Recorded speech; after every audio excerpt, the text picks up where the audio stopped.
Welcome back to West Brom Fan TV now. Game week 10 of the Championship predictions. We've got a guest today, as you can see, Charlie Ramshaw. He smells funny, he's a Forest fan, but he's on the channel. So let's not waffle much, let's get into it. Start off with the Friday night game. It's Leeds United take on Sheffield United.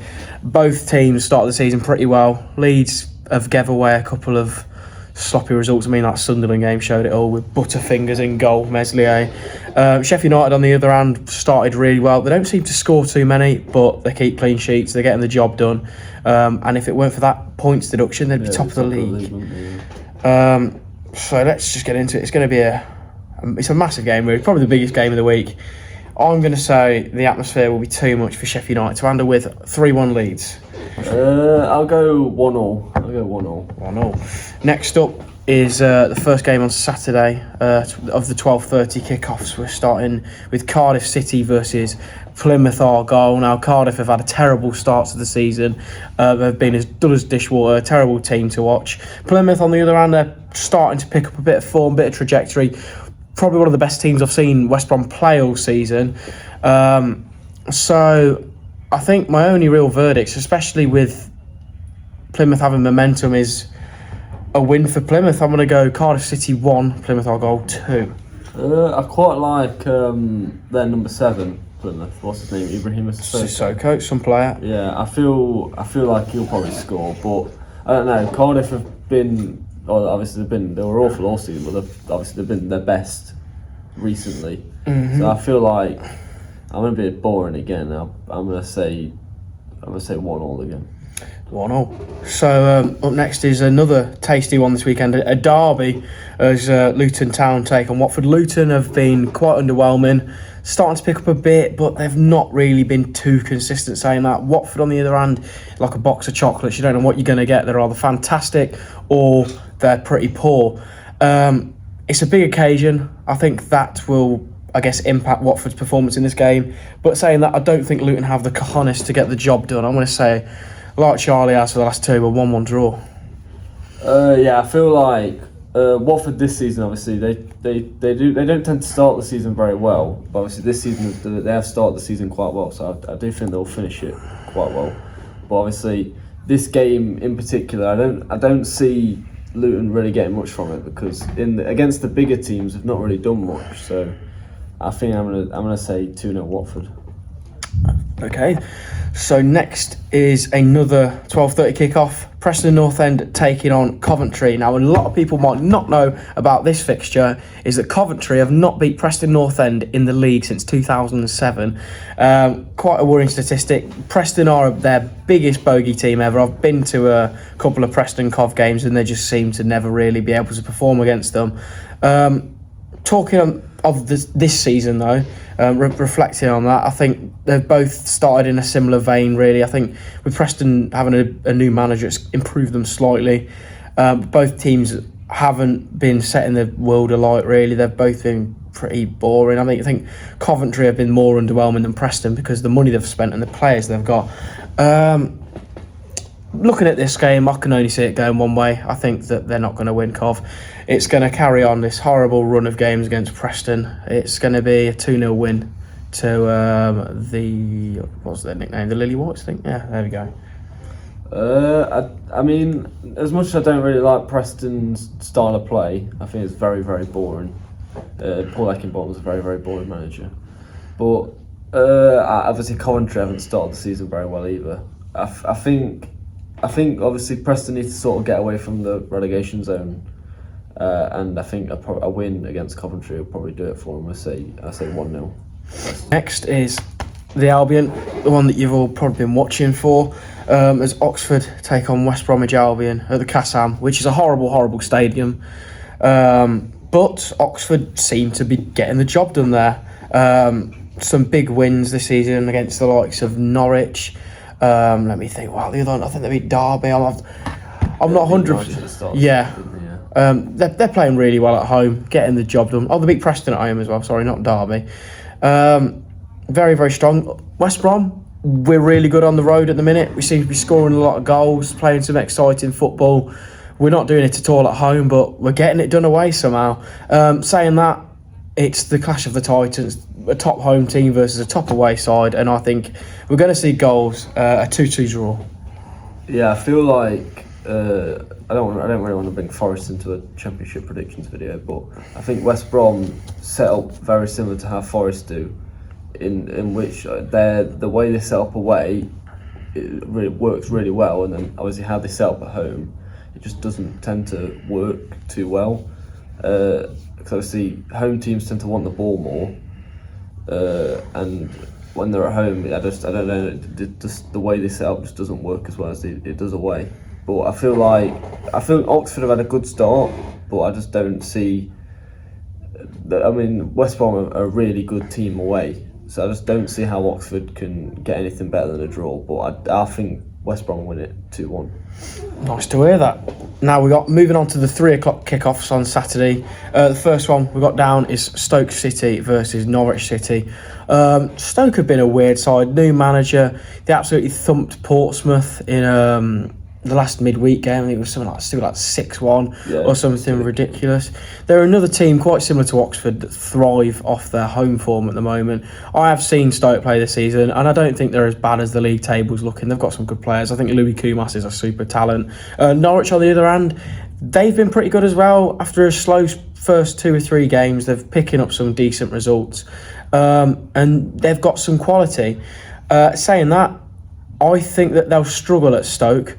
I want to go for 1-0 to Stoke City. Yeah, I think the Stoke Portsmouth game was good, but obviously they also played Hull in the League Cup at home, and I think that was one of the worst second half performances I've ever seen from a team. It's not. Oh, I know you're on about. You're on about the 3-1 loss in the Championship where Casey Palmer scored. Was it the Championship? Yeah, I thought it was in the League Cup. Yeah, it was awful second half, and I think they were winning at half time as well. So yeah, I think so. But Norwich are really, really good. They've got Sergio Canos. No, not Sergio Canos. What's his name? Signs, Borges Signs. That's it. Why? But I think he's an incredible player.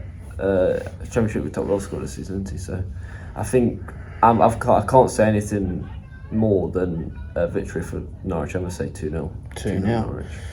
Off to Loftus Road next, one of the best away days in the Championship. Saying that, they haven't really been getting too many results this season. Only 1 win so far. Quite worrying, really. Portsmouth, another team that have been struggling, no wins. However, saying that, they did get a big point last time they played before the international break against Sheffield United. And Chris Wilder did come out and say if they keep on playing like that, they will get results. So it's 2 teams that can't win. What am I going to say? It's the one you've all been waiting for, the 0-0 draw of the weekend. I think Portsmouth are destined to go back down, in all honesty. I don't think they're good enough to stay up. I think they've got some individual good players, but as a team they just don't work very well together. And on the other hand, I think QPR as a whole don't have many brilliant players, but I think the players that they've got, because they don't really have much money to spend, so I think what they've done with the money that they've got is actually quite good. Because I think there's not many managers in the league that will be able to keep that team up, in all honesty. So I think QPR will probably win it, because I just don't think Portsmouth will, on the day, all their top players won't be able to perform at the same time. So I'm going to say 1-0 QPR. Nice one. So next is Middlesbrough taking on Bristol City. Now Middlesbrough are the best team I've seen play in the Championship this season. They absolutely schooled Albion when they came to the Hawthorns, and I think under Carrick they seem to be finally gelling after another team that had a little bit of a rocky start. They seem to be getting there. Taking on Bristol City, who, I say this in every prediction video, they are just so mid-table. They win, they draw, they lose 2, and then they win, they draw. They're always going to be safe in the Championship, but honestly, they're just so mid-table. And I think that Middlesbrough's form and I guess the ambition of that side is going to get them a result in this. I want to go for 2-1 to Middlesbrough. Obviously, is the news about Liam Manning's son. Oh, yeah, so he won't be managing them. Need to mention that as well. He won't be managing them against Middlesbrough. Yeah, condolences to Leo Manning and his family. It's a tough time for them. Devastating news, obviously. Seems to be a lot of terrible news going on at the moment in these last 2 months. It's crazy. It is really sad, but obviously, I don't think he's took like a bit of leave, and so I don't think he'll be managing them. No, he won't be against there. Middlesbrough. So I don't think you would like to think that Bristol would have a bit of fight to get a result. To be fair, I completely forgot about that. So I'd have probably predicted that differently if I'd have saw that. To be fair, but I've got to stick to my first. Prediction. I mean, as much as I would like Bristol City to get a victory, it'll sort of raise the morale of obviously the team and the manager a bit. But Middlesbrough have been really good recently, apart from that League Cup thrashing that they were given to them. But I think it'll be a 3-0. Maybe Bristol City get a goal, but I think 3-1, 3-0, something like that. You got to stick to one. Go on. I'll say 3-0 then. 3-0. Yeah. It's just one of them games, I guess. Middlesbrough, I just think that they've just got too much quality. Next up, Sheffield Wednesday taking on Burnley. Now, Sheffield, long ball merchants, shithousery at its finest, but it works, especially when they're at home. Burnley, they've been pretty exciting, decent team to watch. They're right up there. I think they're second or third, they're around there. What I want to go for, this is a tough one, because I've seen Sheffield, and okay, I've got to make a decision. 3-2 Sheffield Wednesday. I feel like, well, obviously when I went to the Sheffield Wednesday West Brom game, and I don't think West Brom dominated them for most of the game. I mean, apart from the start of the game when Sheffield Wednesday scored that goal, and then obviously right at the end when West Brom switched off a bit. I feel like, I don't know, I just don't think they're the same team they were when, what's his name? The manager, I forgot his name. What, Burnley or Sheffield? No, Sheffield Wednesday's manager, I forgot his name. But when he came in originally... Well, Danny Roll. That's it, yeah. When he originally came in last season, obviously that stretch until the end of last season, they were really, really good. Yeah. But I just don't think they're the same team this season. I think the bubbles burst. Yeah, it's like the honeymoon period's ended now, isn't it? I feel like Burnley as well, with Scott Parker, they've got a really good team. I feel like their team has still got some really good Premier League quality players in it. Yeah, definitely. So I just don't see Sheffield Wednesday repeating the successes they had against West Brom at home. So I'm going to say, I think they'll score, because they do tend to score at home. Yeah. But I'll say 2-1 Burnley. Alright, so next up is Blackburn Rovers taking on Swansea. Blackburn Rovers very much a surprise package in the league this season. Been playing very well, to be honest. I mean, for the expectations, they seem to surpass in that.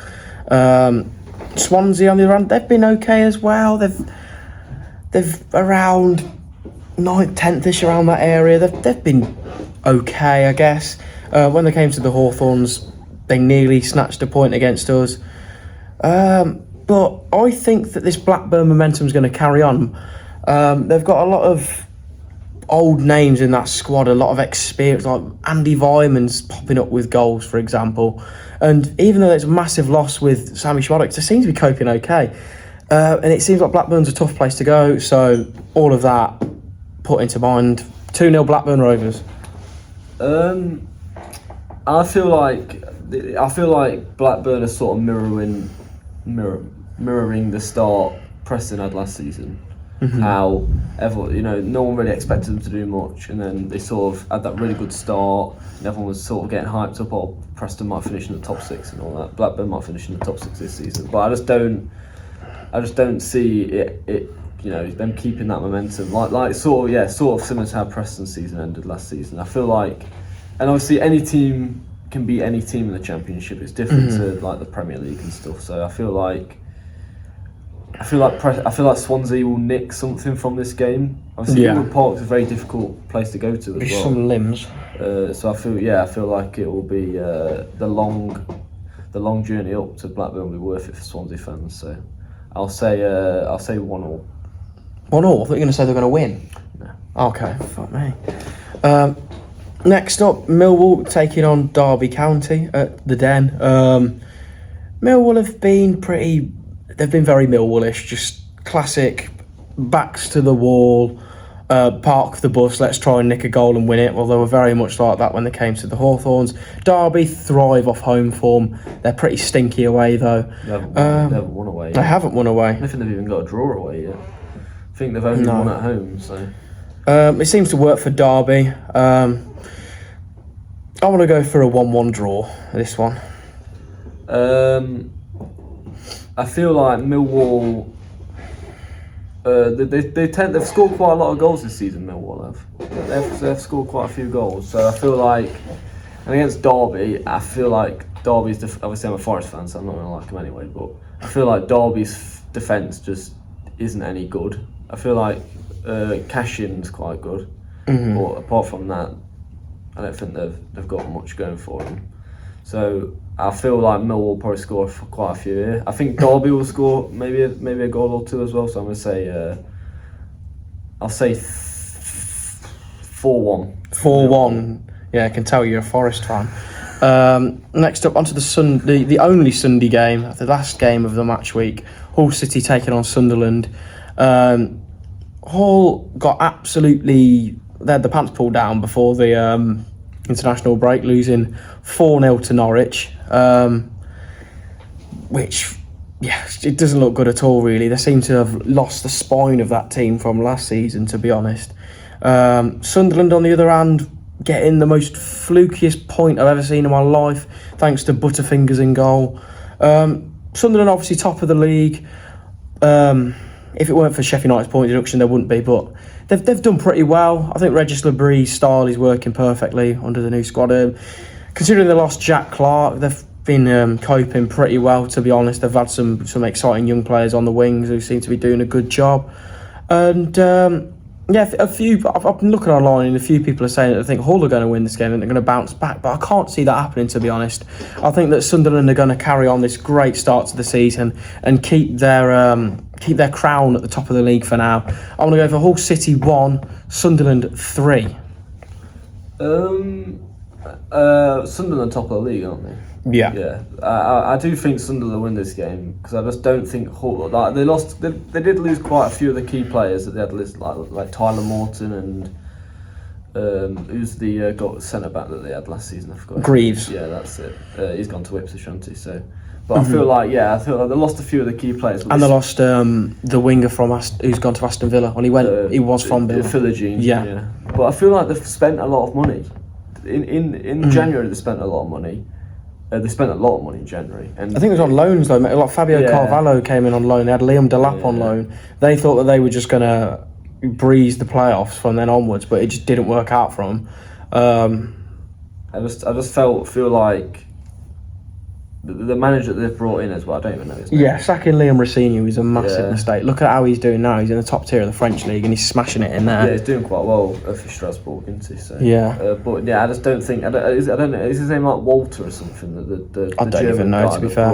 I just don't think his style of play fits in the Championship. So I'm gonna say 2-0 Sunderland just to end it there. Right then, so that's the end of the video. Obviously, thank you, Charlie, for coming on board. Cheers, Thought we'd spice it up this week because I'm sure you're bored of watching me sat in my kitchen doing it. So we've got a nice little background as well, lots of media stuff, just to make it, a little bit more engaging. Obviously, Connell will hopefully spice it up a bit in the editing. But yeah, thank you all for watching. Don't forget to like and subscribe. And there's more content to come. There's a list here of content. So the ideas will be flowing and the content will be coming. Thank you for watching Up the Albion. Come on, you baggies. And we will see you at Oxford. Come on.